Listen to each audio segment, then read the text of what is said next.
Gentlemen,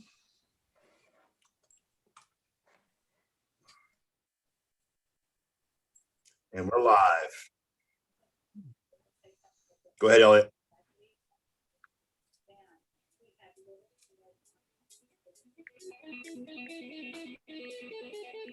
Welcome, Nerd fans, to the latest S&M production of the Sunday Night Sports Nerd Show. It is the most absurd 90 minutes of anything goes, smack talk, and a whole lot more.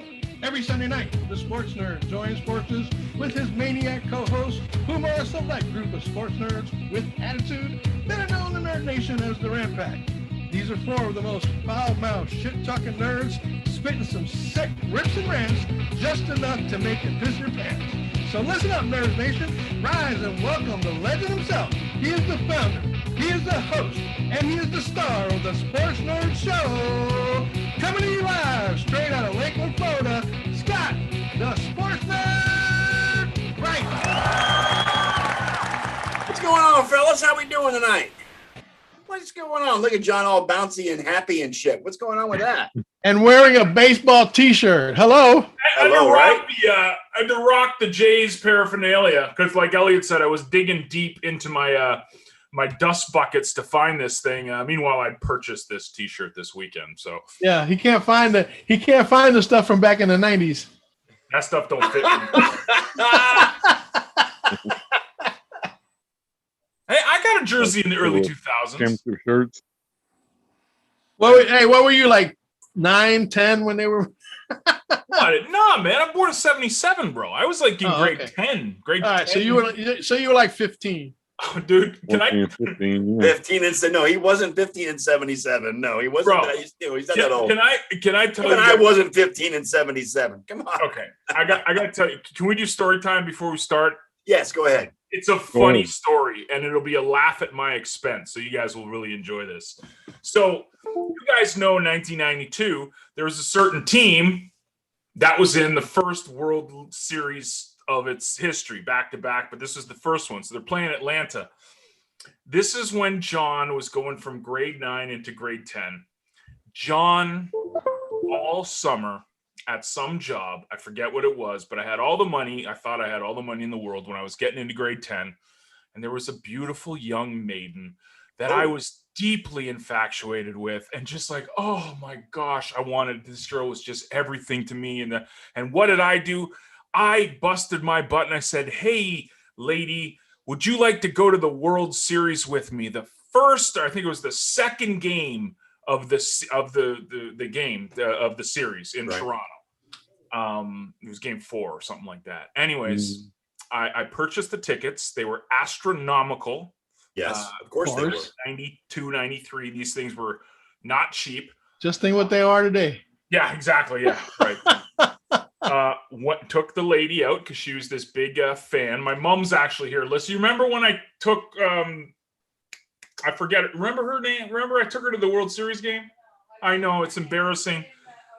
Yeah, it's so embarrassing. So she went to the game. We had a great old time. I think she held my hand at it. And then the next day at school, I was so happy. And she was walking around with another guy holding another guy's hand. You had your Patsy Weber moment. You had your Patsy Weber moment. Horrible, dude. Like, Patsy was happy when a girl held his hand. I thought I was king of the world, spent all this money to take this chick to a World Series game. Hey, you didn't bust the right moves, yo. I didn't bust the right moves, man. You needed to hit that. Hey, you needed to hit that before the World Series. Oh, dude, it was awful. No, I know. Hey, then, baby, we're just gonna go to the divisional playoffs. No, okay? click it. Hey, no, click it, no ticket. Okay. Anyways, that's my sob story about the World Series. Anyways. Hi, Scott. Sorry to ruin. No worries. rodeo No worries. show. Welcome to the show, guys. I'm so bad. I feel bad that you had such a detrimental romantic experience. Welcome to the John Olson angst, teenage angst show. I was a teenager, man. I was 14 or 15. I didn't know anything. Like I remember when. Well, I'm having issues with them, but that's okay. Anyway, tonight we're going to start off. Ken has an addition to the rundown, guys, so we're going to let him do that first. Do your thing, man. wanted to give a little shout out to Mr. Novak Djokovic for winning his 19th Grand Slam title today in an amazing match. He was down 2-0, wasn't he? 2-0 to Stefanos Tsitsipas of Greece. Wow! Look at Ken throwing out the name. Holy Would you cow. bust out a syllabus for that or something? I think so, man. That was impressive. And he was down 2 sets and came back, won the next 2, tied up, and then took the 5th set 6-4. The match went over 4 hours, and Joker has now got 19 career Grand Slams. He's one behind Federer, and could possibly, he's already won this Australian Open this year, Right. and he's now got two in the bag. Will be favored to win Wimbledon and probably U.S. Open, and that would mean the Grand Slam. Yes, and he's the only guy that can do it. And you know what? I don't like the guy. I don't like his attitude. I don't like his attitude towards his attitude towards women on the tour. That's what I have a big issue And with. remember the violations during the COVID period. Yes. Yeah. You know what I'm saying? Where he didn't give a shit to represent properly as from the platform and the stage that he owns. Right. I don't like his attitude towards the women's tour. He's very outspoken about that. Yeah. Well, probably because where does he come from? Where does he come from? Serbia. Right. Serbia. Do they allow their women to speak? Yeah. Well, I don't know. Yeah, they do. Yeah. It's a democratic country. His wife cheers him on all the time. Bro, it's that weird too. Like, I mean, these are one of these moments where you got to watch what you say because the PC crowd is out. But I would prefer, me as a sports fan, I prefer watching Serena Williams and Naomi kick the crap out of the ball more than the dudes. Yeah, I do too. I think women's tennis is a lot more, it's on another level, to me at least. I mean, I'm not a big Serena fan because of her attitude myself. I'm not a big when she hits the ball, she's destroying. Have you? Yeah. It's like, whoa. Yeah. I'm with you on that. I mean, I respect Serena for her game because she's really, really good. I mean, she's one of the best all time. I mean, I think Martina was better overall, and Steffi Graf. Serena's. But Serena is getting to the point where she's, if she wins another Grand Slam after having a baby and at her age, then I'll give her that respect as far as being the GOAT. I've seen in my history, I've seen Martina and Steffi Graf do things I've never seen anybody else do with a tennis racket. They're all like, that's one thing when I was growing up, it was never like, oh, it's the women and the men's. It's like the women could kick the men's butt. I enjoyed the women's. I enjoyed the women's tennis more as a kid because I actually played tennis in high school and I was really active with tennis when I was in my teens in high school. And I loved watching the women more than the men because the women's matches were so much more intense. They were intense. Yes. Now, let me I love John McEnroe. I got a kick out of it. That was like must watch. McEnroe was the dude, man. Dude, he was the dude, right? Him and Jimmy Connors, dude. Yeah. They were the dudes of New York, okay? Especially at the U.S. Open. Yeah, man. Yeah. Anyways. And I was like I was saying in the pre-show, guys. My favorite tennis players growing up on the men's side was Ivan Lendl and Jimmy Connors, and I love me some Rafa Nadal. The left-handers will screw you up, dude. The left-handers are just on a different level as far as tennis is concerned. I love the way the ball moved and their serve, and it was just phenomenal. I loved it. The difference in spin on the ball would screw people's heads. Loved it. Yeah, beyond Borg was the Bjorn Borg fan. I like Borg and Vidas Gerulaitis. How about Mr. Pete Sampras? That dude was fun. I like Sampras, yeah. I didn't like Sampras. He didn't have any emotions. Sampras didn't know how to smile. That was Sampras' fault. He had no emotion. Well, neither did Eli Manning, but he won a couple Super Bowls. Oh, Eli. Oh, Eli getting no respect at all. Poor Eli. Hey, just remember, hey Scott, you're barking about having a bad back. and you Yes. ain't even had a baby. So give Serena a break. Yo. Okay. Give Serena a break. Yo. Yeah, man. She plays world-class tennis. All right. I'm sure her back has been through some shit. Yeah, it has. All right.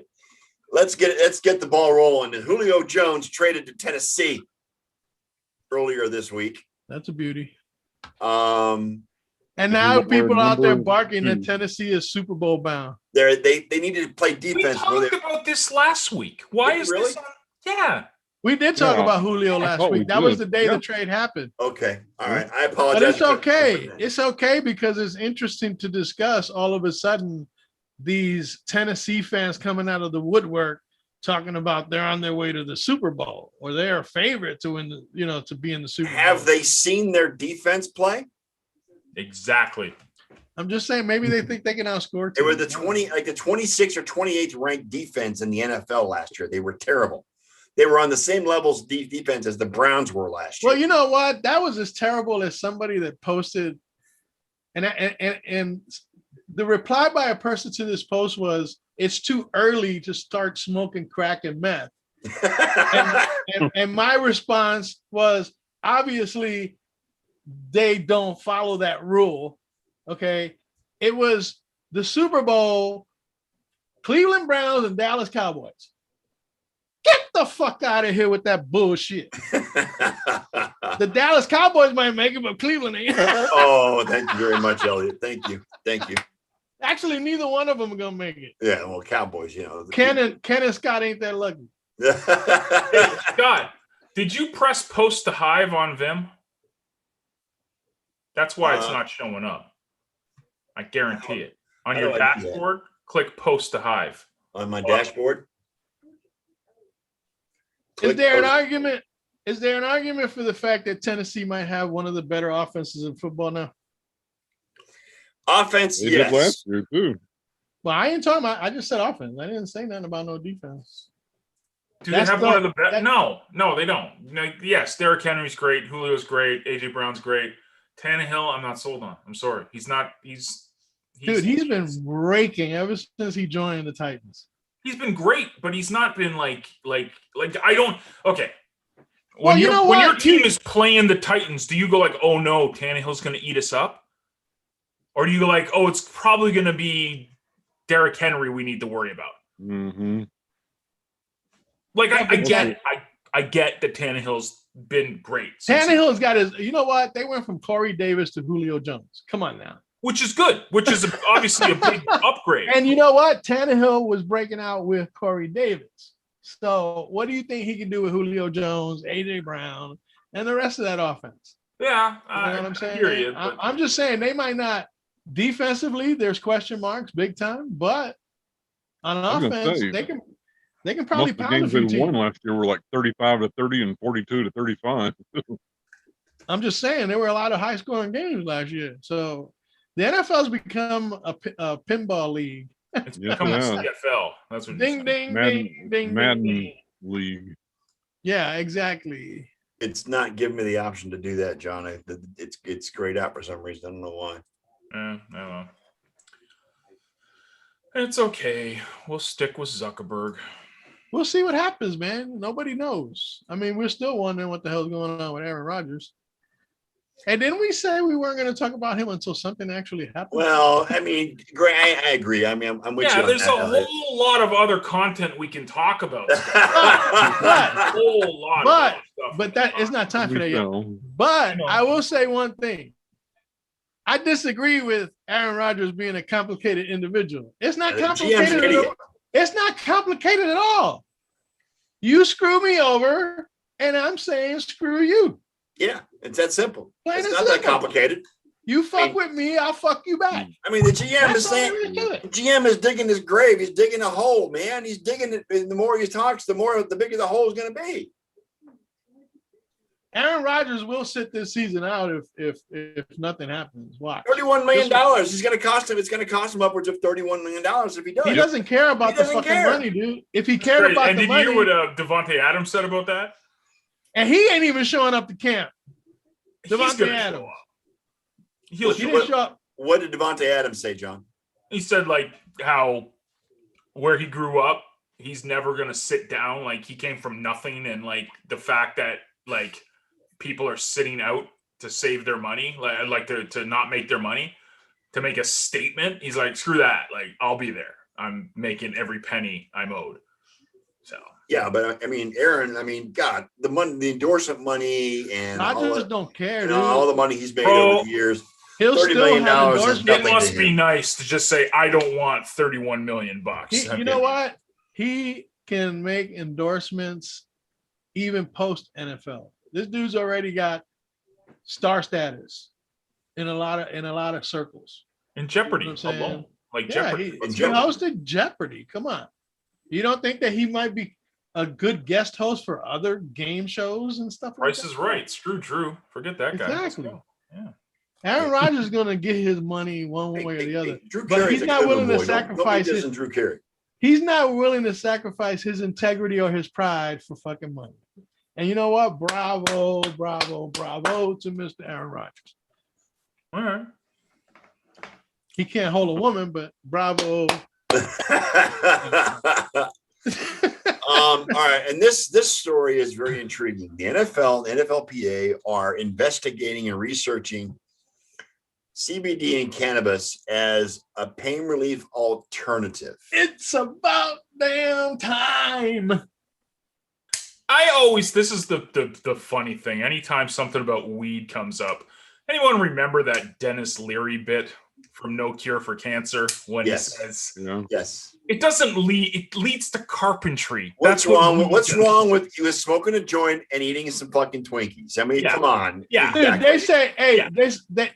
they have this saying that marijuana is a gateway to other drugs. I mean, dude. Marijuana is a gateway to your fucking refrigerator. Your okay? refrigerator. That's what it's against. And your couch. Bro, say I did my little share when I was growing up and stuff, and that's exactly the only thing it led me to was more pizza. I was a stoner for between 2000 and 2005 ish. I was a big time stoner, and the only thing it did was I ate more Cheetos, and I played Twisted Metal on. I never said I'm going to PlayStation. smoke a joint, and now I feel like doing a line of coke. Never Yeah. once did I. Never once did I want to go to something harder. No, No, my roommate and and- I would get baked in my apartment. And Okay. have you ever seen pissed off pot smokers? Yeah, No. they're not very pissed off. No, we would sit there and get baked, No. eat munchies, and play Twisted Metal on PlayStation There you for go. hours. So, That's it. But yet they'll let these motherfuckers turn into alcoholics with no problem. Exactly. no problem. Yeah, go crash your BMW into a pole. But, you know, no Exactly. problem. Yeah, no when problem. you're smoking, dude, you're And parking dude, I'm your not even BMW. Mr. Weedhead. Okay, I'm not even Mr. Ghost. I don't care, right? But I think it's just such a stupid argument that the NFL has always put about how it's a performance-enhancing drug or something. Like, come on. If Hardly. anything, it No, makes the it person enhances slower. no. Hey, there is no performance enhancing to it. No. Okay. At No. all. I'm still all. smoking for medicinal purposes as well, but I'm still smoking these days. And you know what? Once I get a good rip off my freaking Stormtrooper, I don't know if you can see it. No, guess not. Bro, why is that? Anyway, my I can't even see. Stormtrooper pipe, dude. The last thing I want to do is get mad. You're just mellowed out and calm and cool. I'm and just- chilling. yeah, Like right you're now, chilling. I'm chilling. I just Is took your, that is your fat chat ass- working on Facebook, Scott? Because I had to I've refresh. got no messages on Facebook. There's 21 comments. I had to refresh. I think there's something going on with Facebook. Everybody's talking to us, and it's just There it is. I had to refresh. Yeah. it. Okay. sorry, guys. Sorry, guys. Hmm. There was an issue there. I apologize. Yeah. Sorry, guys. Oh, Matt, if you want me to talk about esports, I will. Don't worry, because I got a big note on that. So don't worry. Don't you guys worry. Yeah, I like Clark. You're right. These potato chips and pizza. You're right, Clarky. Yeah. Jack in the Box. You got it. Hey, Kenny, you're good. Good. I like that. Yes. So, I mean, God, I was wondering where the hell the comments were at. I mean, Jesus, God. That's weird. Dude, it's Facebook, I'll man. ping- I had to I'll refresh ping it all the twice. comments. Yeah, it's Facebook and Sometimes it and slows down, but and their Gestapo. All of a sudden, they're the Gestapo. Bro, as soon Yeah. as I started talking about women's tennis, they shut us down, bro. It was it was an anti-Djokovic person. Yeah, it was anti-Djokovic. Yeah. But I think it's good. I think it's good for the league. They're finally coming around and doing the right thing. Because all the opioids these guys have been on for over the years has shortened careers, caused more damage than not. Getting addicted to other things. Yeah. Okay. That's the gateway. Them Yeah. fucking opioids. Toradol's no joke, guys. I mean, that's most of these guys are on is Toradol. I mean, come on. When the worst habit you can develop is eating too much. Not performance enhancing No. at all. That's not performance enhancing at all. No. Performance degrading. Wonder how many of my prescriptions would get me disqualified from the Olympics. For who? The Olympics. I'm Oh, taking five prescriptions right now. I bet You. there's That's got to it? be on a drug list somewhere. That's it. I'm taking 14. Nice. I'm on 2, and I think that's too much. I'm on 6. Oh, it's on 7. Jeez, what are you on? Matter of fact, you guys all combined don't take as many as mine do. Yeah, I'm on blood pressure medication. I'm on cholesterol medication. I'm on diabetes medication. So yeah, I'm running. You know how you get rid of all that? Move your ass. Right now, I can't move anything, so it's all good. That's why you can't, because dude. I'm telling you. I know. I'm a fat ass. I'm king fat ass. Some way I'm losing weight. Are you under 300 yet? No, I'm not. But Okay. it's closer. It's getting Yeah, closer. I'm down to about 278 right now, which was the lowest I've been in a couple of years. So I'm happy with that right now. Yeah, I went into town with my mom this weekend, and it ended up being a little bit more than I should have eten. Well, and I have my days too. It always where I does have a when cheat you're day. with mom. It always does when you're with mom. There was a few well- restaurants we had to test out. There's days where I'm like, screw it, I'm gonna have this because I miss it and I want it and I'm gonna do it. But it's like once or twice a week at the most. John. I mean, my staple used to be cheeseburger macaroni. I haven't had cheeseburger macaroni in probably 2 months. So John. that's a good thing for me. Yes, sir. Memory test. When was the last time you were around your mom that you didn't eat a lot? No, it's true. No, but like I've actually helped her out. Like she's been like, Mom, I love you. I'm just gonna call you out for a second. Okay, so my mom, she's had diabetes for 15 years. Yeah. Right? Mhm. She wasn't doing anything that she should have been doing. She was just popping the metformin, popping it, right? Oh, I stopped that. As soon as I started saying, just cut the carbs out, stop eating the sugar, what happened? Just what happened to your blood sugar? It went down. Oh, your son. Oh. And you know what? Hi, Mom. I would strongly suggest that she dump the metformin if she's still taking it. I'm on it. I'm on 2,000 milligrams a day. In fact, Elliot. Yeah, I stopped it completely. I got lectured when I went to my folks. A couple weeks ago, I got lectured by my father. He says, "Go to Ozempic. Ask your doctor to put you on Ozempic. It'll do exactly what you want it to do and drop your weight at the same time." I'll put you on a drug too. It's called vegetables. That's the drug. What is this vegetables you talk about? Exactly. That's why. Bro, look at this. Look, I'm gonna check my glucose right now with my beautiful, awesome app and everything. Look at that. I'm gonna write you a prescription for Asparagol. Steady. Asparagol. Yeah, steady. 6.3, man. Like this entire line all day is just Hey, tomato lean. bro. Just go read the diabetes code. Read that. It's a great book. It'll change. It's dude. Look, this stuff is Bottom line, stop taking metformin. The stuff is dangerous. That's all I'm saying. Yeah, my stepfather. I told me the stopped same it. thing. I stopped it completely, dude. He told me the same thing. I take my glymepride, and I even reduced my insulin in half. I'll also write you one for Broclinipirol. And I'm doing fine. Why? Because I'm eating better. it's all I had diet, bro. salmon for dinner tonight, so yeah, I'm eating better too. It's all So diet. I don't need metformin because I'm eating better. It's all diet. Yep. 70 to 80% of diabetes. It's called diet controlled. Yeah. Yep. Most people have diet controlled diabetes. That's what type 2 is. Yes, Yeah. it's too much carbs and refined sugars. So there's the simple solution: get rid of the carbs and the refined sugars, and which is Your what I have body will done. They No, say it's- that you shouldn't have more than 60 carbs a day. a day, and I'm under that. I literally have salads. Carbs turn into sugar, Yep. sugar turns into fat. Yep. But now here's the thing. If you got something that already has sugar in it and it has carbs as well, you just It's a double doubled your whammy. money. Like a You- donut is the worst thing on the planet. No, actually, a tablespoon of ketchup has more sugar than a Yep. glazed donut. Yeah. Well, Did you know that? I thought we were talking sports. I this don't is know. more important. This is your life. No, we're talking about life now. Okay. Yeah, now That's we're a little talking bit more important. But This yeah, is a diabetes tablespoon control of with the ketchup. 4 guys that all have it. Yeah, well, I got Tablespoon- blood work done. I got Hey. blood work done on Thursday.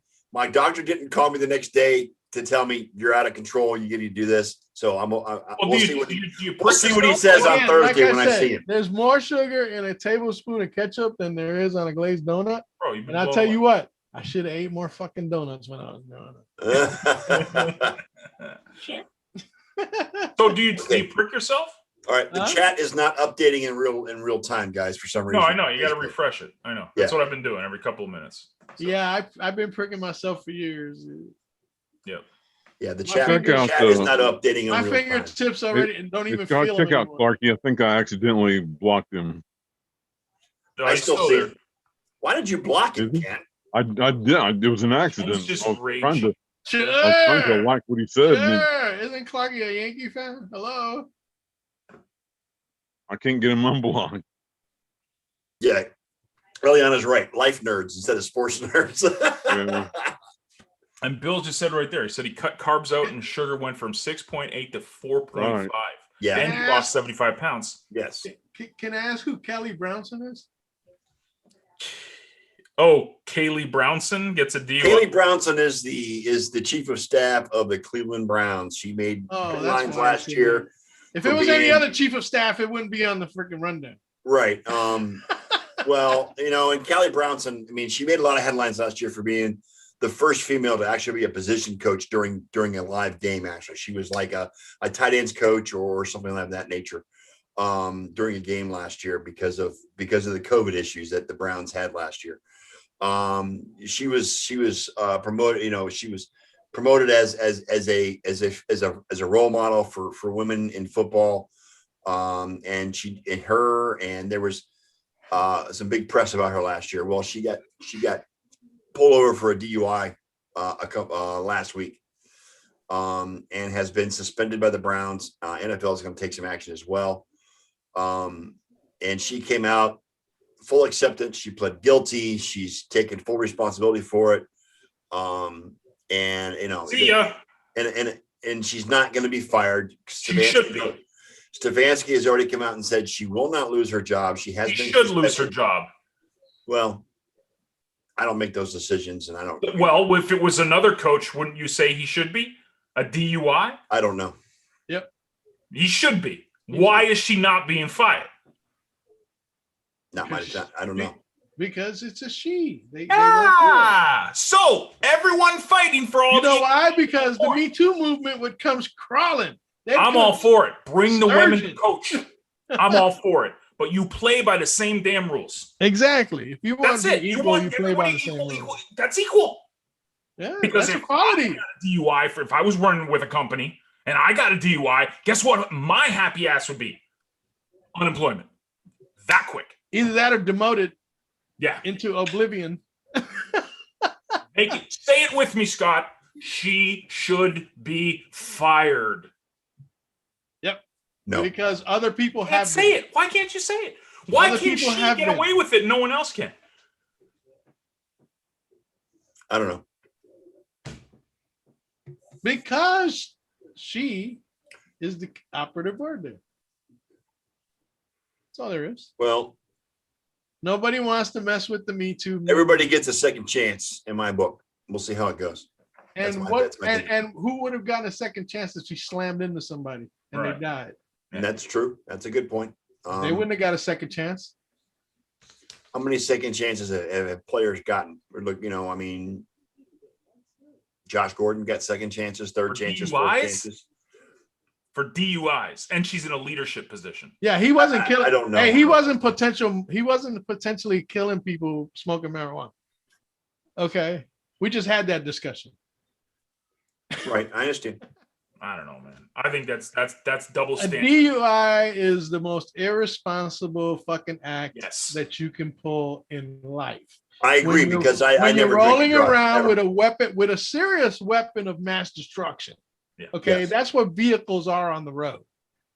All right. And if you are so irresponsible that you're going to roll around in a polluted mental state while you're rolling in one of those weapons of mass destruction, you should be disqualified from anything and everything that has to do with leadership. That's the thing. If it was a player, they're young, Different they're stupid, story. even though they should know better. But that's a leadership position, man. Exactly. Any other coach would get the axe, and you know. And it. now try to hold a player to the standards of they need to be suspended. They'll turn around and sue the fucking organization for basically gender bias. Well, they use the power of the NFLPA to do that. Yes. Exactly. And they'd be all over that shit. Come Yeah. on now. So basically, Cleveland is putting themselves in a position where they won't have any control. If a player gets busted for a DUI, they won't have a leg to fucking stand on to discipline that player. Well, the final punishment has been handed down yet. So we'll see what the team does. I mean, right now Fired. she's been suspended. Right now she's been suspended, and that's pending more If it was a player, they'd be fucking cut. probably. Okay, immediately. That's the problem, man. That's the problem.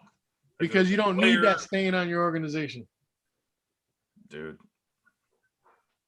Anyway, Speaking let's of move on to weapons- Deshaun Watson and his former team. Deshaun Watson's being recruited By who?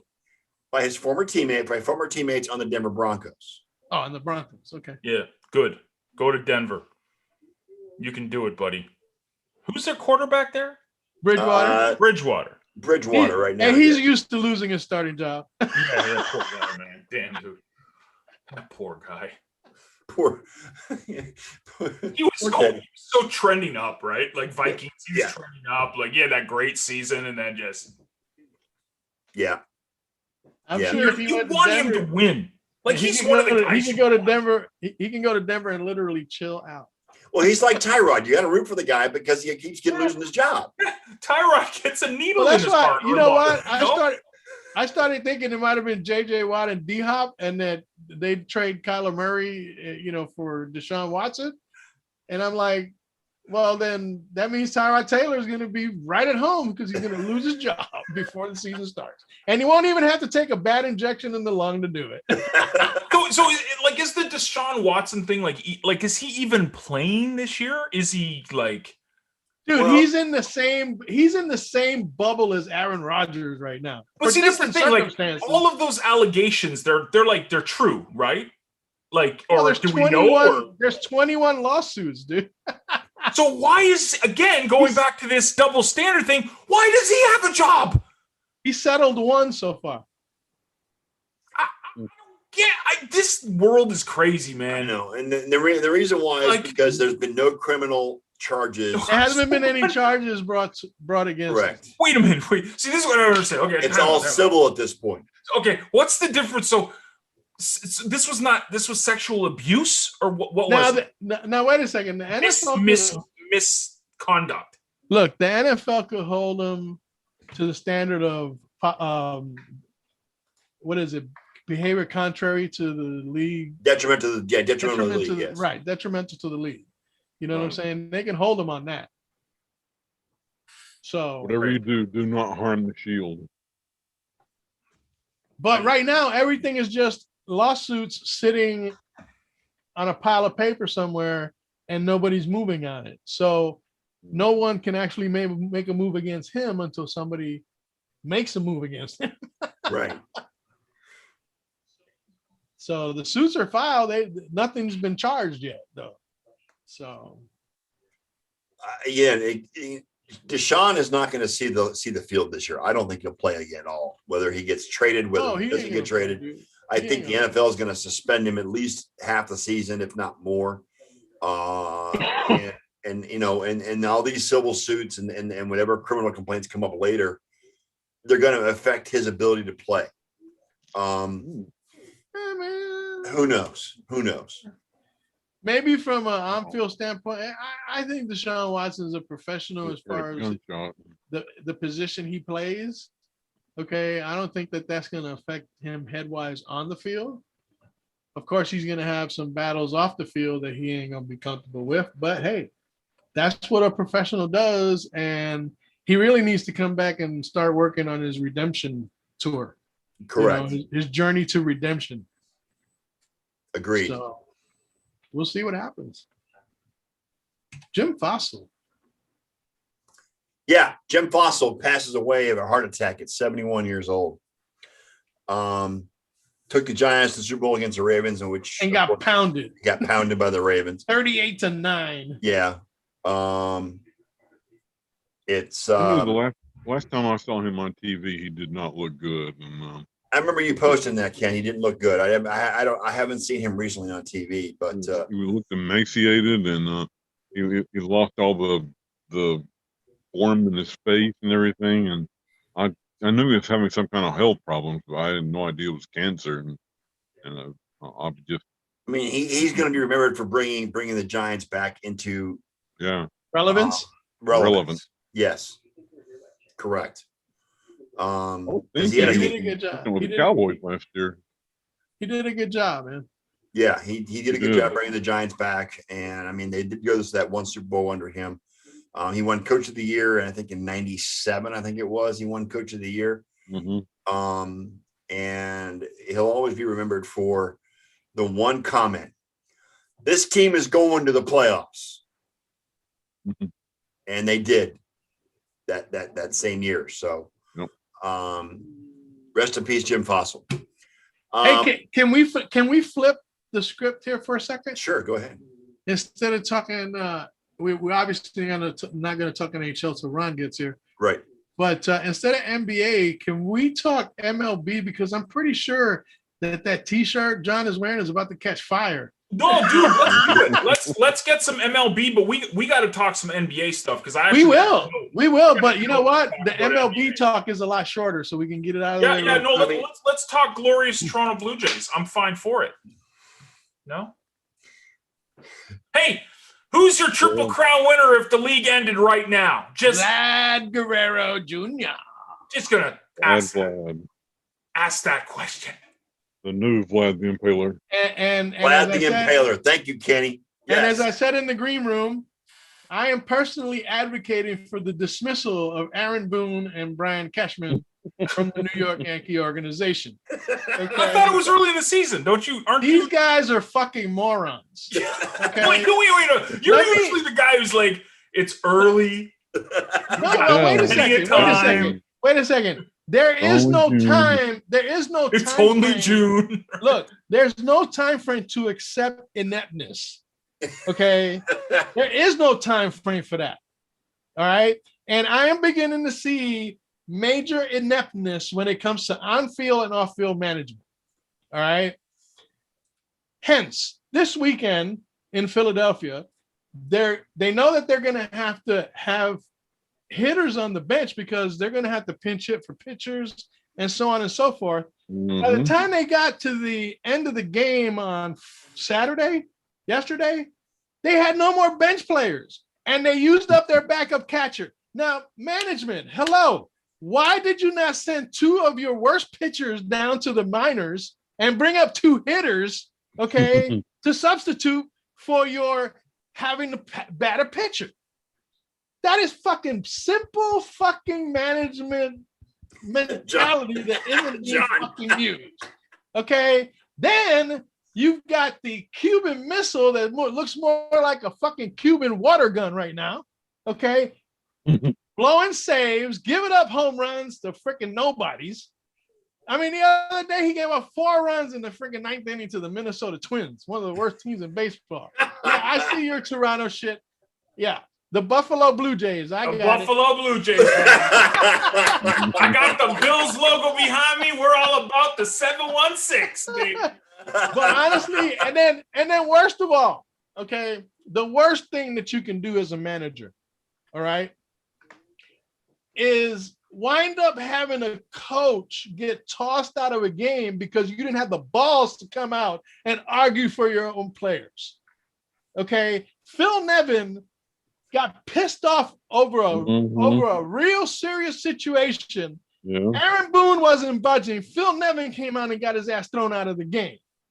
To me, that's the fucking manager being a pussy, and he needs to go. Okay, so contrary to popular belief, I'm one of the biggest Yankee fans around, but I'm not going to give them a fucking pass when they act like a bunch of fucking morons. Okay, they had a chance to get JT Realmuto in the offseason. What did we fucking end up with? Gary Sanchez. We paid fucking DJ LeMahieu a fucking a mint of money, and he's batting 256 instead of 356. Which he a lot of these averages look like the player's weight as opposed to their actual batting average. I'm telling you right now, when your catchers are a combined 200, that ain't working. You know what I'm saying? And then you got Luke Voigt out all the time. You got Stanton can't fucking play but half the games.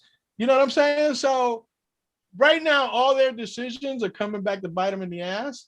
And to me, it's time for a change. Get management out of there. I'd rather see Phil Nevin as the fucking manager because he got bigger balls than Aaron Boone. Thank you. Let me tell you something, Elliot. I'll tell you what I think, and this is strictly from an outsider's point of view. It's becoming quite evident that Hank Steinbrenner is not George Steinbrenner's dad, because if George was still in charge of the team, Aaron Boone and Hank or Hal both been gone a long time ago. Isn't it Hal Steinbrenner? Hal? Hank died. I thought, oh, okay. Hal. Yeah, Hank passed away. It's Hal Steinbrenner. Okay, Hal Steinbrenner. Okay. It's evident. It's evident. No. That he's not his dad. You know why? Because they're penny pinchers where their dad wasn't. That's true. You know what I'm saying? Their dad did whatever he had to do to make sure that he had a winning team on the field at all costs. Okay? That's not who his sons are. They're more worried about the bottom line and lining their pockets. And to me, that's a bunch of bullshit. They should just sell the fucking team and give it to somebody who can appreciate it for the dynasty that it has been over the decades. So back to CBS. You know what I'm saying? Whatever, dude. Just get the freaking Steinbrenners, the current Steinbrenners, the fuck out, so their dad will stop rolling around in his grave for what they're doing to the New York Yankees. He's 2/3 of the way to China now. That's all. It's cool. Let me just say, as a Rays and Indians fan, I am so blessed and so grateful to see the Yankees playing like shit. I'm just saying. I'm sure John feels the same way as a Blue Jays fan. I'm sure what it is. I'm just still. And of course, Ken does because he's a Red Sox fan. But, the 18-4 stomping we did, the most home runs ever given up by the Red Sox in Fenway. What was that? 7 home runs in the game or something like that? 8. Snowman. That's okay. They got some hitters. And is Biggio still out? Nope. No, he's back. He's back. Yep. No, he's back. Hernandez had 2 home runs today. That guy wasn't even playing for the first month and a half of the season. So he's on fire right now. He's hitting 287. Right now, I think the 2 best teams in the American League. Players that had 2 home runs. The 2 best teams in the American League right now is Tampa and Toronto. That's how I see it. Bullpen in order, man. I think in the end, Boston might fade because I don't think their pitching is as strong as we would have had that game on Friday that Boston won. It was just our dumbass bullpen. That was a nice comeback win. I think Boston pitching is going to peter out over the summer. Well, it is what we thought it was. They are who we thought they were. Sorry. And foreign substance abuse, is that? Yes. The foreign substance abuse on the balls. You mean the ticky tack, sticky spider tack or whatever? Correct. Yes. That they're trying to push on Garrett Cole. Yes. Oh, by the way, I also forgot in my rant, that Garrett Cole needs to stick to being a all-star pitcher and stop being a fucking recruit, because that boy that he went after from Pittsburgh, Joseph Tyone. That dude sucks ass. Okay. So Garrett Cole, please stick to pitching and leave the fucking scouting and player acquisitions to the people that get paid to do that. Okay. There you go. Thank you. You're welcome. That was all. Garrett Cole could be the next general manager. So Hey, Garrett Cole's fine. I mean, I think it's just a bunch. I think it's just people piling on the Yankees because they're down and out right now. So it's all good. I take it in stride, man. You know that I don't ever raise a big beef or toot my horn very loud. I'm just even keeled. If they're doing bad, I'll tell you they suck. If they're doing good, great. I mean, do we, I mean, the whole issue with foreign substance, I mean, we've seen it in the past, Vaseline balls, sunscreen, pine tar, now this tacky sub, whatever. Don't forget the Emery boards. The Emery boards. I mean, the stuff the pitchers have been putting on the ball to get more action, get more grip on the ball, the snot balls. I mean, we've all seen Major League. We know what we're talking about, okay? Of course. We're back. I'm having to use anything I can. Anything I can. I'm not as young as you are. I got to use whatever I can to get to get ahead. So, and one day you will too. So, I mean, do we really care that these guys are putting substance in the balls? Does it matter to anybody? I mean, I didn't care if they were shooting their butt with steroids. Didn't Barry bother Bonds. me at all. Sorry. I mean, baseball is going to come down on these guys eventually. I mean, they're putting things together to where they're going to come down on them, on these pitchers. I mean, the umpire is gonna check them every twice. Well, it's the pitcher's turn, right? Game. Like it was the batters with all the steroids. Now it's the pitchers. They're right. It's just a cycle. If someone's trying to get it up on the other the opposite position. Okay, guys, it's almost Gallo time. Let's get to the NBA talk real quick. Yeah, real quick. I want to shout out a brand new community and tribe on Hive, which is called Dunk Social. They are an NBA and basketball based social media community, and they got a brand new token out called Dunk Token. It's amazing. It's like sports. It's just they try to specifically focus on the NBA, and they do these really cool game threads when the playoffs are going on. They'll start a thread and they'll just go back and forth like a post-it board and stuff. So big shout out to Dunk Social. And that's all I wanted to talk. And then just the awesome new hat I got too, because we gotta represent. We're going. Well, good thing it's a T, because you can still call them the Tampa Raptors. Yes. That's okay. So was there any surprise that Jokic won MVP? No. No, not surprised, but it didn't matter because they got the ass whoop. Yeah. MVP. Yeah. They got the ass whoop. Okay. And then Rudy Gobert was Defensive Player of the Year. Was that a surprise? That makes sense, dude. That dude's a beast on the defensive end. Okay. Yeah. There's just no. You know what? A guy like that, and you know what the difference is that he's not only a terror around the basket, but he runs the floor. Yeah.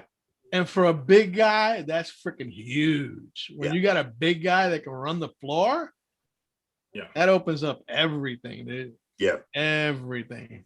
Yeah. I mean, they got their ass handed to them yesterday against the Clippers. But I mean, he didn't I have think the Nuggets still take that series, in my opinion. Nuggets. Look, Gobert didn't handle Jazz. I'm sorry, Jazz. Gobert didn't handle the initial COVID thing very well. No, he didn't. No, he didn't. But he's redeemed himself since, and he's actually improved himself on the floor. Remember this, the whole thing with the rubbing the mic with his hand, mocking COVID. Yep. And then they freaking called the season the next day? Yes. The next day. So he's lucky that they called it, because he would have been on the news front for a minute. Yeah. After that disrespect, And then of course the Suns are up 3-0 in their series, man. Phoenix How about Suns, the baby. Phoenix Suns? Hell yeah. CP3. I like it. Chris CP3, Paul, DB1, Mr. Booker. and DA20 or DG22. Those are the three right there on that team. I And like they it. got some supporting cast too that's just ridiculous. They blowing Denver right off the floor, dude. yeah, they are. You know, Denver's not even looking like a 3 seed right now. And then of course the Denver coach goes off after game 2, calling his players out about quitting. See, and that's not good because now No. they just might.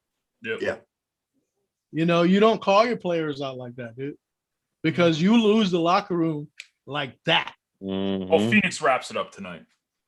Oh yeah. And, I and you know believe- I what? think so too. And that's gonna come back to haunt the coach in Denver, and he might even lose his fucking job because there's gonna be a whole lot of questions, okay, about his freaking attitude about the whole situation. He didn't do himself any favors. None whatsoever. None whatsoever. None at all. Can I add something about the NBA? Sure, go ahead. Read somewhere yesterday or the day before that Becky Hammond's in the short list for the Yep. both the Portland and Orlando job. Correct. Yes, that's a good That's thing. that's That's awesome. amazing. That's that an she's going to be amazing interviewed. Like I would still like to see her in San Antonio though, but Yeah, she was good. She was good with San Antonio. She got high praises from Pop. You know, Well, in San When you get Antonio, Pops stamp of approval. stamp of approval, yes. she's supposed to be Pop's Popovich. handpicked successor. So Yeah. What do you think's the better job? Like, you know, a new head coach getting into it, Portland or Orlando? Personally, I would pick Portland just because Portland, Portland Portland. because of Damian Lillard. Especially if Dame sticks around, because Yeah. that's still up. I in think the he air. does, man. Dame is wired different, man. I remember he said that a couple of years ago about how he's loyal and he'll stick with the team. Well, he loves playing. He loves playing in Portland because he loves the fans in Portland. He loves the franchise. He loves the organization. I've seen players love their organizations, their fan they base, treat this, him that. like deity. And then this offer comes along that you just can't say no. Well, the same with Giannis, right? Exactly. Giannis was offered the world, but he stuck with Milwaukee. Yeah. You know? happens. Some of these guys aren't the egotistical maniacs like Kawhi and LeBron. Like some of these guys, we could talk LeBron because his pussy ass walking off the floor before games were over. That just, you know, I had regained respect for LeBron when he went back to Cleveland and helped that organization win a title and be relevant for a minute. And I wasn't even mad at him For a when he minute. I wasn't even mad at him when he went to LA after doing what he did in Cleveland. I was mad when he went to Miami, not when he went to LA. But now it's like his true colors are coming out. He's no longer the guy in the NBA. These youngsters are starting to eclipse his ass. He's 36 years old too. Yeah, but you know what? If you're supposed to be this legend, you don't disrespect like that. Come on, he's done that man. his entire career. When we beat them 10 years ago for the NBA title in Miami, he left the court with like 2 or 3 minutes to go. I'm just outta saying, here. the dude He's does a the lot of Worst good things. sport I've ever seen. He does a lot of things. He does a lot of good things off the court. Yes. You know, the educational center he opened up and In stuff Akron, like yes. that. But in the end, he's not a very good loser. No, No. he hates it. He hates it. And when he faces adversity, he plays the bitch role. He plays the bitch card. Okay. He doesn't want to face adversity. You know, people talk about Tom Brady walking off the field, not shaking hands and all that bullshit. But he didn't leave the field early. Right. He stuck around to the end of the game. we're not allowed I to mean, say Tom Brady shake hands with the other teams. I've never seen him disrespect them before. And by the way, LeBron, if you're listening out there, Yeah. don't bother calling the Knicks because we don't want your sorry ass. Your wife fucked that up years ago. Did you know the story that his wife is the one that made the call to go to LA because LeBron wanted to play for the Knicks. Really? Yeah. Wow. So she talked him out of playing with the Knicks to go to LA. He wanted to go to Hollywood. That sounds to me like, remember the old PW, John? Yeah. Remember PW, the two famous letters? Pussy All right. whoop. Oh, yeah. Sorry. Sorry. I was still thinking about my story of going to the World Series. LeBron's pussy whoop. Yeah, that was me. All right, real quick before we bring Ron on. Christian Eriksen suffered a cardiac arrest on the pitch playing for Denmark in the Euro today. Pretty scary situation. Pretty scary situation. I heard he died on the field and they brought him back. He actually died and came back. Yes. Okay. No one died. Okay, he didn't die. No, he was gone for a split. You can't die and then come back to life. His brain function was still there. They kicked his heart back in place, and he's died. Elliot, tell Ron to go back into the lounge. I'll bring him on. Anyway, scary as hell. But big shout out to the people that shot him. There he is. He's there. I'm gonna bring Ron in real quick, but I'm gonna finish up with some thoughts here real quick. I want to talk to Ken. I want to talk to Ken about the possibility of the NCAA wanting to go to a 12-team playoff and what he thinks about that. Hey, Ron. I would have rather have been in 8 teams. I don't really like buys. I don't want to go to 16. Right. 12 might be a compromise. Well, they said they're going to take the top 6 conference winners and 6 at large. Yeah. Right. So that puts the gang of 5 in play now, as opposed to just the top instead of the elite 5. I guess you could say it's changing the whole dynamic of the big bowl games. I think. Yeah. Yeah, it is. Yeah, and the minor bowl games are going to go away. There's going to be some minor bowl games that go away because these games are going to be played at the top seeds home field.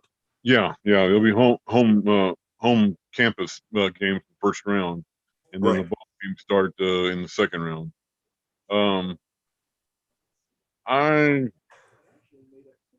I guess it'll work out. Like I said, I would rather have been 8 teams, but 12, I guess I could see that. Well, I mean, you and I have been calling for a larger number of teams in the playoff because as long as it's 4 teams, you're going to have the same 4 teams every year. And correct. I mean, you got your Buckeyes, your Alabama, your Clemsons, and all that every single year. So I mean, the 12-team playoff is I think better. And it's not going to be until 2023 anyway, but still, I mean, it's at least they're moving towards that, Right. It's going to look more like an NCAA tournament. So, yeah. And then another thing, I know this hits close to home, but Matt Schembler came out and slammed his father about the whole abuse scandal at Michigan this week. I'm seeing quite a few things about that on both sides, and someone said that he is kind of an axe to grind. He and Bo never really got along, so it may be a little bit bitterness on that part. Trying to cash in on his father's legacy. I really don't know where to go with that because I mean, if it is true, and right now we don't have any reason to doubt that it was true. I'm very disappointed in the University of Michigan. Bo's a legend. Bo's a legend at Michigan. His battle with Woody Hayes back in the day were just classic. Absolute classic, Until Woody Hayes lost his mind on the sideline. Woody Hayes had his faults, and I'm sure Bo does too. And it is what it is. Yeah, and there were 2 other players that came out. There were 2 other players that came out in just the last few days that said the same thing, that he looked the other way and didn't take it seriously. So, well, the thing about the University of Michigan is, and their ice arena where they play hockey is named after Fielding, Hurry Up Yost, and they're now taking his name off of that because of some racist points of view that he expressed while he was coach. So they're being progressive in that point and taking action against that. I'm fairly certain there's a real possibility. Bo's name is on the field house at Michigan, and there's a real possibility they'll take that off too. I don't know. It depends. We'll see what kind of actions they take in the next 6 months before the season really gets started. But Right. it's very, to say the least, it's very disappointing. Yeah, I agree. I mean, I'm not a Michigan fan, but I mean, even I can admit to the fact that Schembechler is probably the greatest Michigan coach of all Yeah, time. he came from Ohio State. So. Gee, really? I thought it was Jim Harbaugh. Not bad. Oh, you're gonna get Ken's ire up. Look, don't do that, man. And then finally, before we get into hockey, John Rahm has been cleared to play in the U.S. Open this week.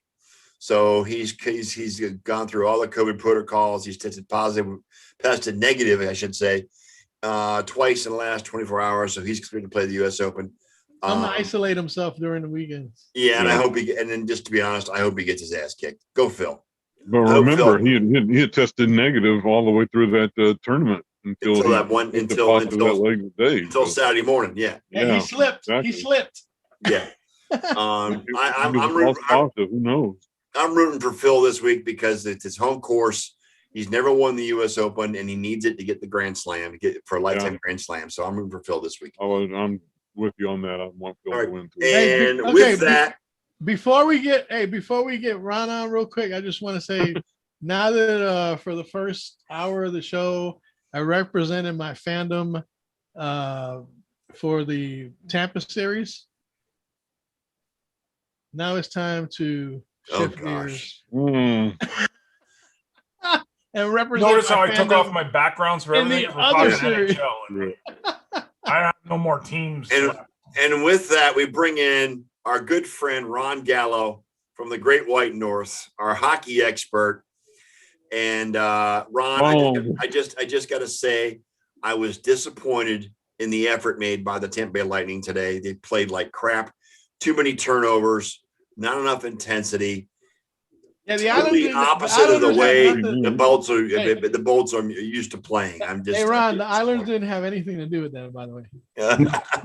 Nothing at all. Hey, listen, you know what? Tampa Bay started off strong. They were hitting to the point where the New York Islanders were like checking over their shoulders to see where the next freight train was coming from. Right. So Tampa Bay started out okay. But, sometimes it's just a stupid little play. Varlamov. That's what it is. Steven Stamkos had one as well. But, I mean, sometimes it's a stupid little play. And that turnover pissed me off because that was stupid. Well, Stamkos' turnover was stupid. Barzal, baby, Barzal. Yeah, Barzal. I mean, he's going to make if he's going to be the difference maker for the New York Islanders. If he can continue to play the way he's playing, the New York Islanders are going to go from the second round in 2019 to the third round in 2020 to the fourth round in 2021. Just saying. I'm one of those guys that loves to look at trends. And Tampa better not lose in game 2. Yeah. If Tampa Bay, right now, the New York Islanders have got exactly what they wanted to on the road. They have now changed this series to at least the best of 5 with their home ice advantage. They have stolen home ice advantage away from the Tampa Bay Lightning by ensuring a split in these first 2 games. If they take it the one step farther and they're heading back to New York and into that Nassau Coliseum with the fans the way they are. The barn. Oh my God. Yeah, okay. The fans at the Coliseum have been amazing. I have to admit, they've been phenomenal. I think we touched on it last week when John and I were talking about the fans in some of the Canadian arenas, how they're like, oh, there's reverence and God. The thing is, until you have fans like they have in Vegas or they have in New York with the Islanders, or until you see the fans that are that raucous, you don't have a full understanding of just how impactful fans can be in the game. They are constantly chanting the other goaltender. You can't tell me that doesn't get into a goaltender's head, because I know firsthand that it does. Absolutely. Rabid fans, man. Rabid. Rabid fans. You go back right now, 1-1 series tied, back to Nassau Coliseum. This is still going to be the New York Islanders series to lose. You go back 2-0, and the Tampa Bay Lightning will not know what hit them. Right. However, Tampa Bay has shown some resilience. And I'm going to point out a couple of serious faux pas that have made their way in their mark into the NHL playoffs. Probably none so significant as Marc-Andre Fleury going for a grab of the puck over his blocker's shoulder, and the puck flutters by him and goes into the net. He's like, my bad, shakes it off, and the Vegas Golden Knights win that game, end up winning the series against the Colorado Avalanche. The Tampa Bay Lightning have already taken that first step. They have owned up to their misses, their errors, their wrong ways of doing things here in game one. They've already stepped up publicly, and some of the players have already taken accountability for their actions or lack of actions on the ice. Including Stamkos at the post game, yes. Including Stamkos. That is huge.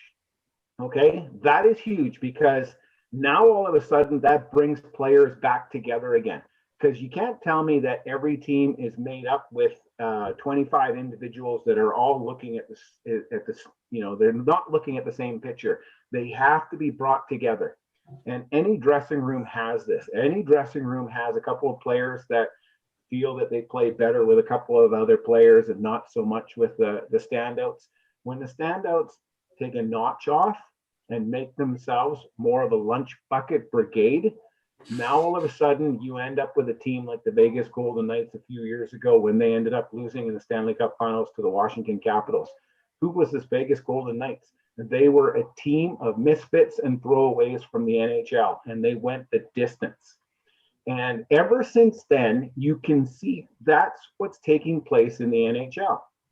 With the exception of the Tampa Bay Lightning right now, you have 3 teams that have got to where they are because of their defensive play and spreading it out. Now, and I say this because when you look at some of the stats right now, the top points getter, I'm not going to say goal scorer because he's got 14 helpers, is Kucherov with 19 points. Right. Nate McKinnon, he's no longer playing. He's got 15 points for the Colorado Avalanche. Pastrnak, no longer playing for the Boston Bruins in the playoffs. He's got 15 points. Braden Point, 13 points. Alex Kaloran, 13 points. Mikko Rantanen, Colorado, not playing, 13 points. Steven Stamkos, Tampa Bay Lightning, 13 points.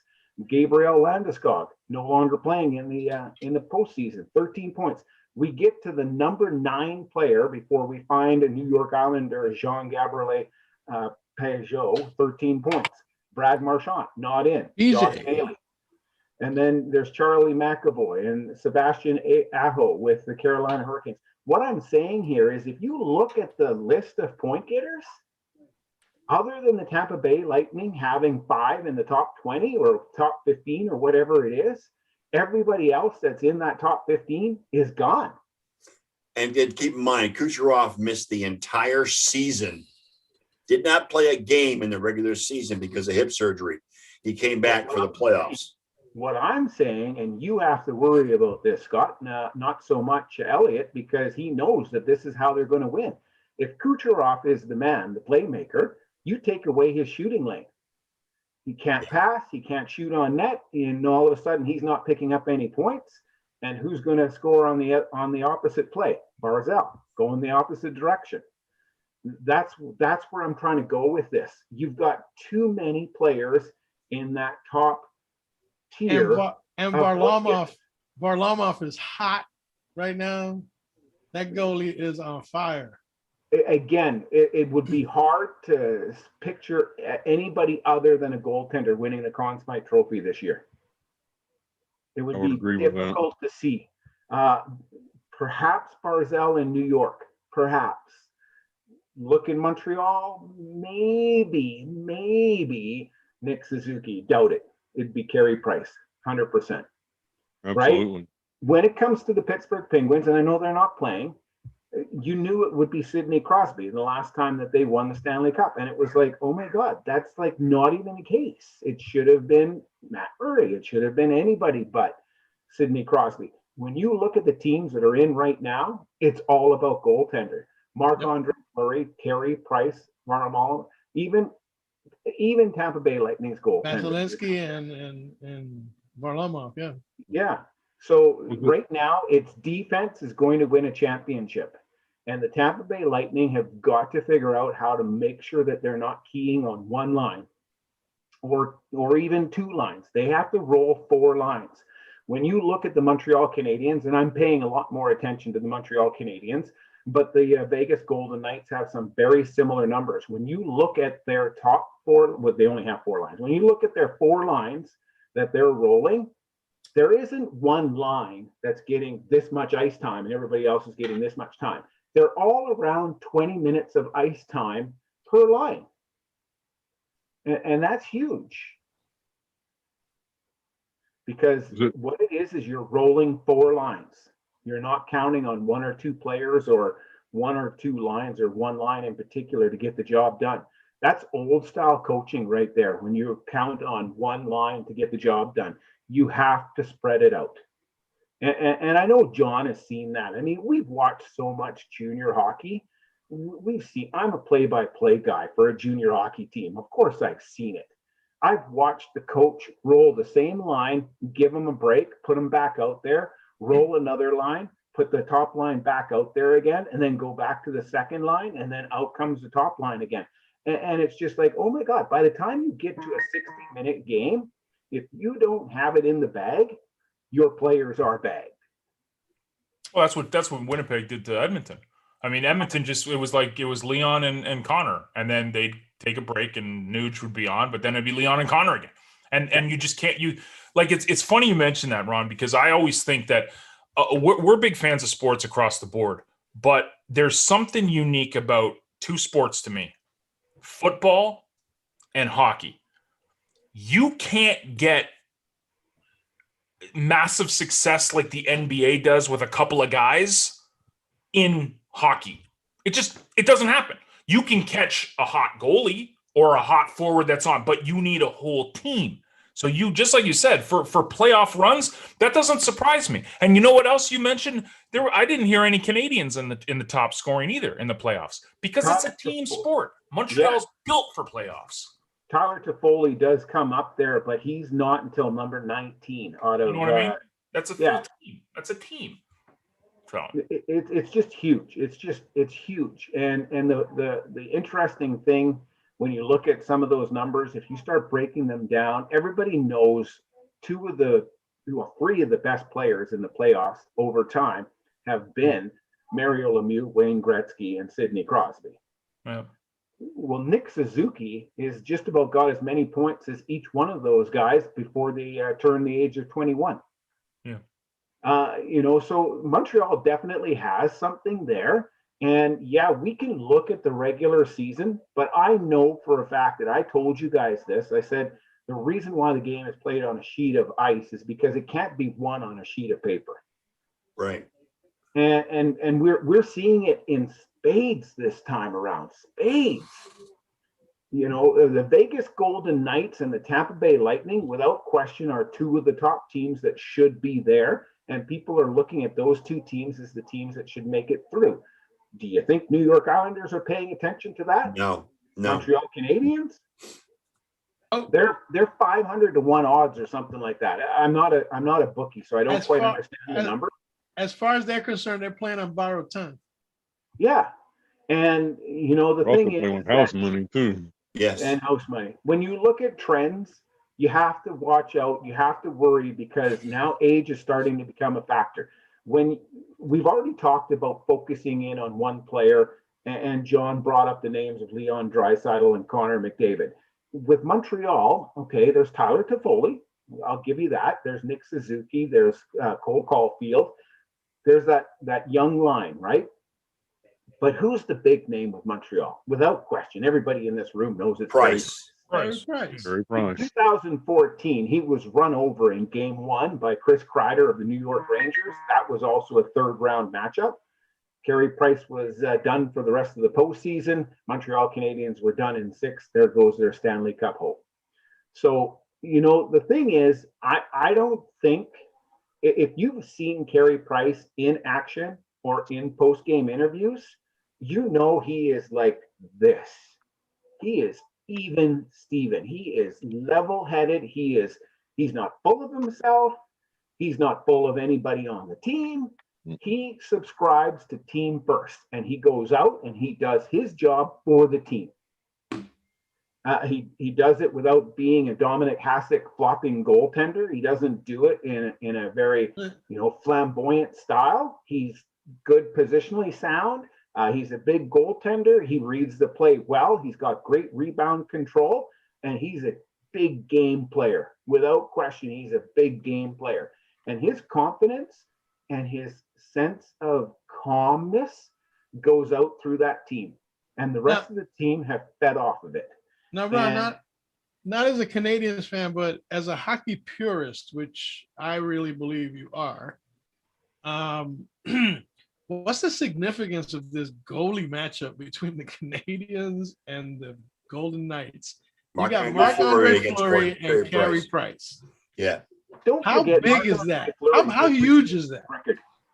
And don't forget, Marc-Andre Fleury just set a record. What is it? 14 straight postseason appearances? Yeah. Consecutive? Mm-hmm. The battle of the heavyweights, man. 100%. Marc-Andre Fleury in the first year of the Vegas Golden Knights was the reason why Vegas made it through the regular season with the points that they had, and as far as into the postseason as they got.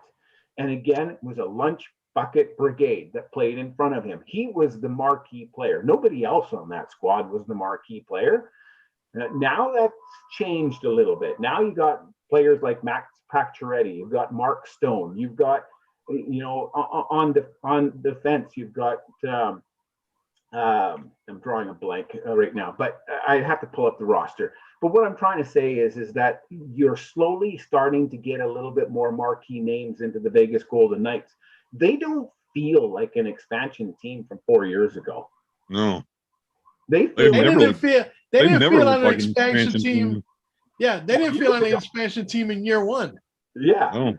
So, when you look at the Vegas Golden Knights, it feels like this team has always been around. Even though they haven't, they just They have been there. What are they, 4 out of 4 in playoff appearances? Well, yeah. I mean, they've been there all the time. Marc-Andre Fleury, like I said, he's got 14 consecutive years of postseason play. Is that a hockey record? A team starting undefeated their first 4 seasons in the playoffs, coming from an expansion? The Vegas Golden Knights set that record in their first year. I mean, an expansion. They got a favorable draft though too, didn't they? I mean, they got a lot of No. They had good management and good hockey minds. That's what they had. I wholeheartedly agree with that. Okay, you had to pick players, but more importantly than picking players, we do it all the time. We've got fantasy drafts all the time. It's easy for us. We never have to talk to those players. So you go based on points because this is what they're capable of doing. But you had the Vegas Golden Knights, and you realized right away that you had to have a game plan. You had to be able to tell these players when they came in, this is who you're going to be, this is who you're representing, and this is who you're playing for. Yeah. You're not playing for yourself. You were thrown away. You're playing for a team based in the Sun Belt. I mean, Sun Belt is Florida, but you know what I mean. I mean, you're playing for a team in the desert. Getting fans is going to be next to impossible. Every one of those players before the season even started had to make public appearances, had to do television shoots, had to do interviews, had to pump up the Vegas Golden Knights all the time. They had to give away tickets. They had to draw people down to the arena. They had to talk about how, this team was great for Vegas. They had to do all of this promotion for Vegas before they could even promote themselves. Right? Yeah, absolutely. But what's really unique about Vegas is that their arena is right on the strip. So they marketed they marketed it that way. So you didn't it's interesting because if you've ever been to Vegas, you know what it's like. Like you plan your day, you go to a show, you go hit the clubs, you go to the casino, whatever. 2.5 hours, go catch a game. Like it was brilliant. It was like, what are you doing Saturday night? Let's watch a hockey game. They're at the T-Mobile Arena, right? Yeah, it's right behind New York. Like it's right there. So it's like it was brilliant. And just like you said, Ron, what they did is when they drafted the right guys. Maybe not the best guys. Oh God, no. Not But the even right close. guys. Well, isn't Allegiant Stadium the same thing? They're right there. They're close to the The airport. Raiders. Yeah, I don't know. they're- I haven't been down there since they've been building. McCarran. They're far south on the strip. Very far south. Well, Yeah, it's yeah, down by the yeah. These airport. guys, It's- like right smack dab in the middle, one block off, as John mentioned, right behind New York. Yeah. There's enough light and glitter coming between the buildings that you need to go check it out. Have to. And Yeah. as soon as you walk down that little corridor, you're met with this great big female statuette, and of course the big T-Mobile Arena, and you're like, oh, we gotta go check this out. And Mhm. people are going there for the show. And I Without still say question. the Vegas Knights have the ultimate pre-game show. They But do. remember the makeup of Vegas, though. Most people that live in Vegas aren't from Vegas. No, So you got hockey. You got tons of Canadians down there. You And they're got coming tons from of people everywhere. New York. They're and- they're Yankees. coming from everywhere. You know why? Because they can double up. They can go 2 for 1 on a vacation, basically. Heck yeah. Mhm. Okay, they're going to Vegas and they're going to go see some hockey or football or whatever. You know what I'm saying? Yeah. I know. I that love Vegas, the city. I think it's amazing. Like it's a remarkable place. It's very I nice. know I at wouldn't want least to live 5 there, but friends I'd from this love town. to visit. Yeah, you don't want to live there. It's great to visit, but you don't want to live there. Exactly. Oh, I'd live in Henderson or something. I wouldn't live like on the strip. Hey, WWE is having their summer event, SummerSlam, in Allegiant Stadium on August 21st, which means that they will most likely be the first live audience event In Vegas. since No. the stadium opened. Oh, since that stadium, yeah, but For it's that gotta be stadium, T-Mobile. yeah, because Right. Vegas is already Because the been- Raiders haven't played a game in front They of the haven't crowd played at in all. front of anybody. No. Yeah. Yeah. But you know what? The other thing too, Elliot, you asked Ron about what's the significance of the Yeah, Marc. the goalie matchup. Yeah. This is Marc-Andre Fleury is from the Montreal area. What do you think that is like for him to go up against the Canadians? A childhood That's dream, maybe? yeah. Oh, it's huge. Alternate dream? Also, I want to bring something up along those same lines too. Max Pacioretty is a former Canadian. Former Canadian You there think too. he's going to be fired up to going against his old team? This is the first time he's going to be playing against him in extended, because I don't think they've played that many times. Well, against Montreal. you know what? The Islanders and the Bolts didn't play at all the whole season. Yeah. Yeah, Correct. This is This the is the first time they've first seen. meeting since None of these since the conference finals in September. yeah. last None of year. these teams Yeah. played each other. Yeah, no, right now you're getting into a bunch of unknowns. But yeah, Max Pacioretty, 10 years with the Montreal Canadiens, including a few as captain. Right. You know, if you don't think that's big, you're mistaken. The He's- other he thing He was the is first American captain, wasn't he? first American captain, yes. You know, like of the Chelios Canadians. was never captain, though, was he? Chelios was never captain of the Canadians. No, not of Montreal. Yeah. But Nick Suzuki ends up coming to Montreal. This is bizarre, but Nick Suzuki has a tie from the Winnipeg Jets, who decided that in order to keep a couple of players, what they did was they offloaded some draft picks to the Vegas Golden Knights. Vegas Golden Knights traded for Max Pacioretty and Mhm. gave those draft picks to Montreal, turned into Nick Suzuki. I mean, like there's so many lines, so many stories. But at the end of the day, these players know who's wearing a red jersey. These players know who wears a black jersey. Okay. In other words, you know, the Montreal Canadiens are playing for the Montreal Canadiens, and the Vegas Golden Knights are playing for the Vegas Golden Knights.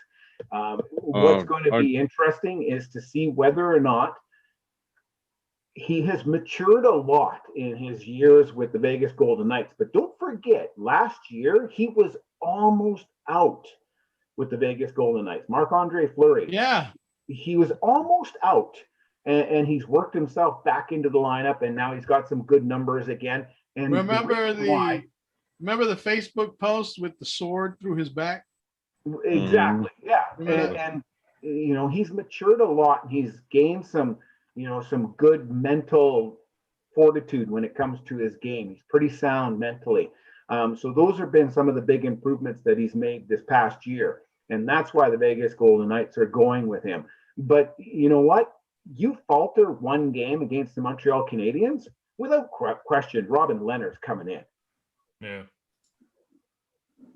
But that ain't gonna happen, man. Just at the So Maple Leafs. Yeah, so I mean, with the Montreal Canadiens, you have to worry because I mean, Carey Price only played 25 games. That's less than half the regular season. Some of it was because he was out with a concussion. Some of it was out for different reasons, but he did not play nearly as many games as he normally does. So he's considered to be fresh, and as long as he stays healthy here through the postseason, the Montreal Canadiens, they'll be fine. But the Vegas Golden Knights are not, they're certainly not the Toronto Maple Leafs. They don't have that top gun. They don't have an Austin Matthews. They don't have a Mitch Marner. They don't have those players that you have to worry about from that perspective. When you They look don't at have an the inferiority Jets, complex either. I don't think Mark Scheifele was the Thanks, reason Ken. why the Winnipeg Jets lost. I couldn't resist. The Good Leaf one, days Ken. are fine. I think the Winnipeg Jets lost because they blew their wad against Edmonton. What did we say a week ago? Didn't we say that Winnipeg had won their Stanley Cup by sweeping Yep. the Edmonton When they Oilers? beat Edmonton, yep. Yeah. So the fact that they didn't win a single game against the Montreal Canadiens is the surprise. Not that they didn't beat Montreal, but that they didn't win a game. They didn't even win a game. So Who do you got, Ron? Like without playing Homer bias, let's hear a And never mind the game one we just saw today. the game one never impacts me. The game one is significant for Tampa Bay and New York this round, but I still believe Tampa Bay has the resilience to come back out and win in a couple of nights from now and tie that series up. New York got what they want. They got their home ice advantage in a best of 5 series. But they're not going to just roll over and let Tampa Bay get this done. Tampa Bay needs to get back to who they were against Florida and who they were against Carolina. They showed resilience in both of those series, and they were able to respond and answer the critics and answer the adversity that they were facing. Okay? When it comes to Vegas and Montreal, this one here is interesting because Montreal goes 4-0 against the Winnipeg Jets. The Vegas Golden Knights take out those first 2 games, and guess who goes 4-0 against the Colorado Avalanche? Yeah. The Vegas Golden Knights. They not only did they go 4-0, but they had to come from behind in all 4 of those games. They got revenge for losing the President's Cup. Yeah, exactly, 100%. Now, how much did that series against the Avalanche take out of the Vegas Golden Knights? Good question. I think I was really surprised to find out that they're waiting until Monday to play game 1 of that series. To me, that gave Vegas more time to prepare and Montreal more time to come down a notch. You know what I'm saying? Mm-hmm. Well, they have to put them on alternate nights. They do have to put them on alternate nights, but don't forget the Montreal Canadiens in both rounds had to play back-to-back game 3, game 4 in their own barn in both rounds. And the reason why is because the postseason for the North Division started later than the postseason, the playoffs. In other words, they played meaningless games, which are coming back to. Not that they're coming back to bite Montreal in the butt. I think that winning 4 straight for Montreal and then having that lengthy layoff is actually going to impact Montreal a little bit. I'm a little bit worried about game 1. I see Vegas being really, really strong in game 1. And again, I don't put a lot into game 1, except that, of course, you're now 3 wins away from advancing. So where you asked me where I'm at, this one I'm having a hard time with, because if I look at it on paper, if I look at it on the strength, that it should be Tampa Bay and Vegas going through to the finals. My heart comes into the play, obviously, with the Montreal Canadiens, and I still see them as being able to win with that heart, to win with defense, and make it into the Stanley Cup Finals to play the Tampa Bay Lightning. Then I look back at the reason why I'm saying Montreal, and I have to say you can't count out the New York Islanders. They've already got one under their belt. They needed a split in Tampa Bay without question to be able to take the advantage of playing in the Nassau Coliseum. So the real question is not who wins game 2, it's who wins game 3. If game 3 is won by the New York Islanders, this series is over, and New York will take it. If Tampa Bay can withstand whatever happens in game 2, and I don't care, New York Islanders can win it, but if Tampa Bay wins game 3 in Long Island, in Nassau Coliseum, Tampa Bay can win that series and go on to the finals. What a Tampa Bay Montreal series would be epic, because no one cares. We want Montreal, New York. That's what Montreal, New York. That's what I want. That would be epic, because you know how many battles in the 70s and 80s, man. Hell that the Islanders and oh man, with LaFleur and them guys against Trottier and that was vintage hockey, right? Man. What's this guy talking about? The Tampa Bay Lightning. What is that? Defending Stanley Cup champions. Thank you very much. Florida hockey. What the hell is that? You know? Remember this guy. New York Islanders are the closest thing you get to an original 6 matchup right now. And I mean, New York Islanders are not original 6, but simply because of their history in the late 70s and the 80s, 100%. They got diehard fans, man. Yeah, Vegas Knights are like new kids on the block. You know? Remember this guy. New kids on the block. Thank you for that reference, Elliot. From 1976 to 1983, the only 2 teams that won the Stanley Cup were the Canadiens and the Islanders. What he said. That's what I want to see. I want to see that. Canadiens Islanders is, man. I'm cheering for Montreal, man. I want Montreal to win it all. As much as I would love to have I'd feel like John if it was Toronto and Edmonton, if Vegas and the Islanders get there. Man. Although I'd probably lean a little bit more towards the Islanders because of my childhood passion for them. Yeah. Which was lost when I moved to the desert in Arizona. There was that's like they didn't know what the fuck hockey, Toronto. They didn't know what the fuck hockey was in Arizona. Yeah. Wow. They still don't, Elliot. Well, they're getting better. They're getting. But better. there's a team. Back then, they didn't even have that. You know? Yeah. Buffalo first overall pick, Ron. I see that behind you. Does that mean that Eichel is gone? It could mean that Eichel actually has a shadow in Owen Power.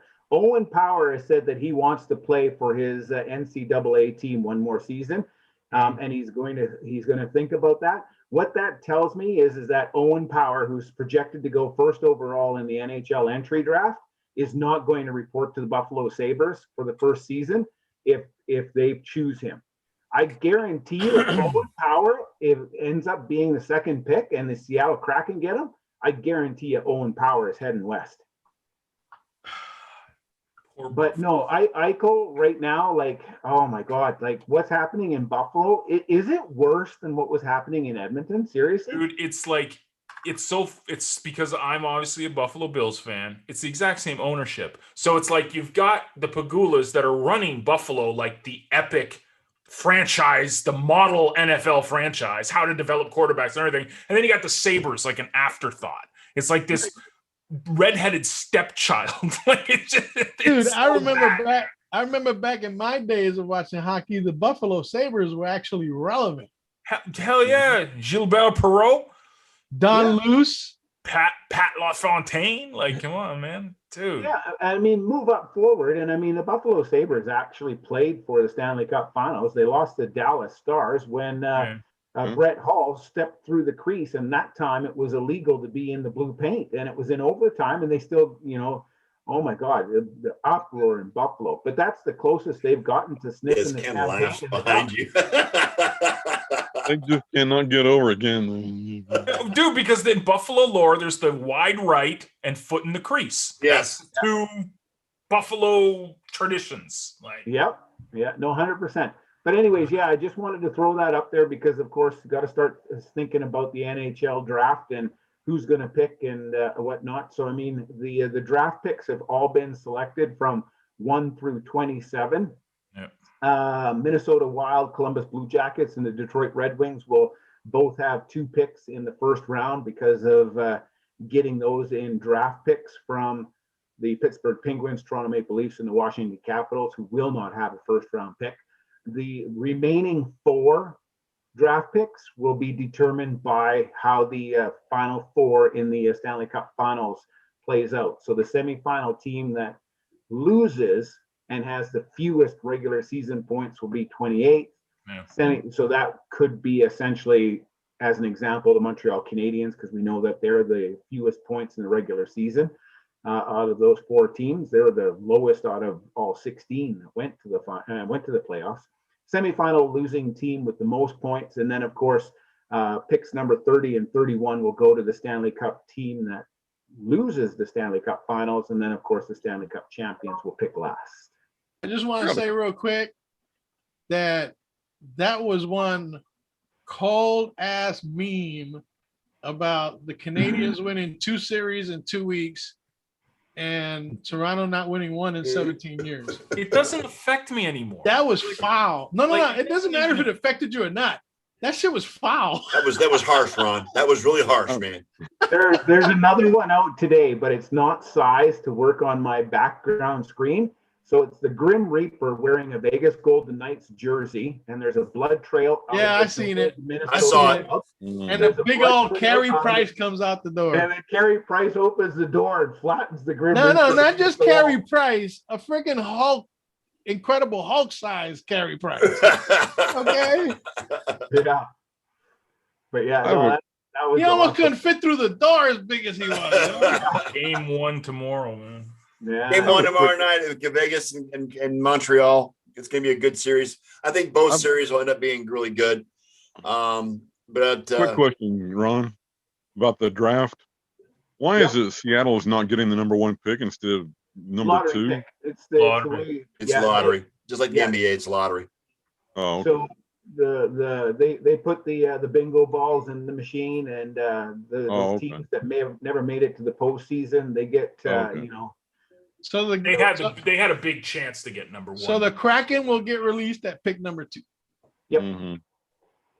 Yeah, it'll be interesting to see what they go for. Anyways, I don't know. I mean, we might still have time. I'm going to say that both series are going to go 6 games, but I'm going to go with Montreal and Tampa Bay. Hope Montreal. I hope Montreal too. I still want to see because Montreal and the Islanders. Damn it! Well, because I've been to a Lightning game against the Canadiens, and the Montreal fans are some of the rudest, awful people I've ever seen in my entire life. I love it. Really? What are they? Philly North? Yeah, they're Philly North, Elliot. Yes, that's how the Canadiens fans are. Yes. Yeah, man. No offense to the Canadians on the panel. They're not North. They're not North Philly. They're Philly North. Yeah. North Philadelphia. Yeah. I know John can relate to this because in October, after the Toronto Maple Leafs win their first game of the season, we start planning the Stanley Cup parade route for Toronto. But in Montreal, they do the same damn thing. They get a 1-0 or a 2-0 lead or a 1-goal lead in the third period, and they start singing "Na na hey hey goodbye," and it's, oh my God, stop! And then all of a sudden they lose. No. Yeah, and it's all the French Canadian fans that are the ones that I have issues with. Those are the ones I have issues with, but that's just me. I love Montreal, man. I'm looking forward. I'm going to try to find Army on my way through in a couple of weeks. So yes. And there might be some sports nerd pictures getting thrown up. Please do. Good. Yeah, man. Where are you headed? You headed back to Edmonton, are you? Yeah, going back to Edmonton. Okay. Yeah. Right. Try and time it so you can throw in a Montreal Canadiens game. Yeah. Well, we hope so. I mean, Those it might be Stanley Cup then, right? Army posted a picture of what it costs for just the second round Montreal. game. It's just like Toronto. $700 for one game. Right. By the time that comes around, it'll be $1,500 for the Is that American? Mhm. And I was going to say, that's actually Yeah. not even bad. But as a Canadian, you want to go see a game. Right now, it is cheaper to buy a flight and a hotel and a game ticket in Vegas to go see them. Oh yeah, Toronto, especially Toronto, Montreal, Edmonton's up there too for stupid Yeah. prices. It's dumb. Yeah. Yeah. All right, Ron. Thank you very much. It was great having you again. Hopefully, we can get you next week as well. See you. Talk Oh, about by the way, if the series goes 6 games, we'll still be able to talk about both series next week. correct. Mhm. Correct. So, all right, we're going to call it a night, guys. Great show. On behalf of my co-host, Mr. John Olson, Mr. Elliot Big E Lamba, Ken Coslow, and of course our very special guest, Mr. Ron Gallo. Thank you, everyone that showed up, including the one person that's left, whoever that may be, whether it be me or John or Ken or whoever it is in the Facebook chat. We'll be at it. We're out of here for another week. We'll be back next Sunday. Hopefully, my back will be better. Who knows? But on that note, Elliot, play the tennis. outro. We're out of here. Go play tennis. Uh, Or golf. Believe. play the outro, Elliot. Well, there you have it, Nerd Nation. Another Sunday episode of the Sports Nerd Show in the books, and we're actually still live to tell about it. Now, on behalf of our hosts, Scott, the Sports Nerd, right? John, Bob, and Ken, the 3 other lovable members of the Red Pack, and yes, me, Big E. The entire pack would once again like to thank you all for participating with us in the best 90 minutes of sports smack talk on the web today. So until next Sunday night, dear nation, we want to leave you with a quick PSA. Please stay safe. Please practice social distancing. And for fuck's sake, please wear a fucking mask. John's covering his ears. And with that, fellas, we are out.